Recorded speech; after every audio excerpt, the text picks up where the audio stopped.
Hello, my name is Matt Smith. I have the privilege to work with the Burnsville Police Department.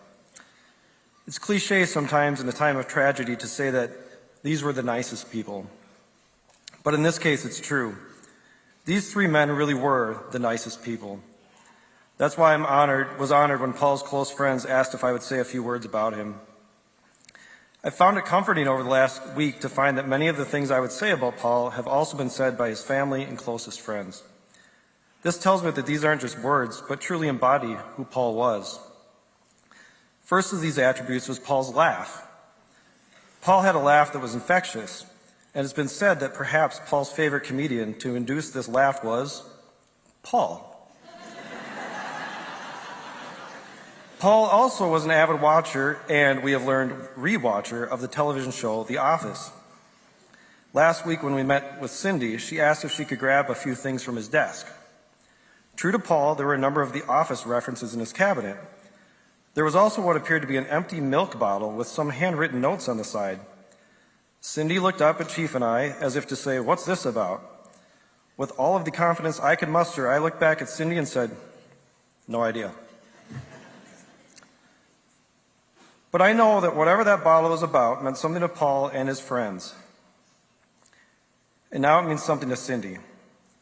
And I can only imagine that whatever was behind that inside joke involved Paul and his laugh. Another recurring theme this week has been Paul's dedication to honoring fallen officers. For those who don't know, LEMA, or the Law Enforcement Memorial Association, is the group that helps put on services like this one here today. The Honor Guard is part of this team and helps bestow the honors at these services. Recently, Paul applied for a spot on the Lima Honor Guard. I happened to run into Paul as he was coming back from one of the parts of the selection process. He was so excited and proud to apply to be a part of the Lima Honor Guard.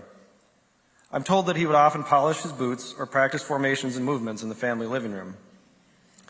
Paul was notified just a few weeks ago that he had made the Lima Honor Guard team, where he would have honored the fallen as we are doing today. I was also reminded this week that Paul's commitment to honoring our heroes is not new to him. On September 14th, 2017, Paul was a community service officer with our department. On that day, Paul joined the Burnsville contingent to attend the funeral of Wayzata Officer Matthews. Paul had been with us for only 1 month and 1 week at the time. Perhaps the theme that has come up most this week is Paul's love for his family. He absolutely adored Cindy, Maria, and Mateo. I was fortunate to see this firsthand last year on Peace Officer Memorial Day. Paul was at the Capitol representing the Burnsville Honor Guard. Cindy and Maria were there, and there became an impromptu photo session. I got to watch as the Elmstrand family cuddled in for the various poses. Later that night, Paul sent me one of those pictures of him holding Maria. A minute later came another one with a note that said, "All right, just one more. She's too cute, huh?" In that day, I was able to see the extent of Paul's pride for honoring the fallen and love for his family. Paul truly was one of the nicest guys. We're going to miss him.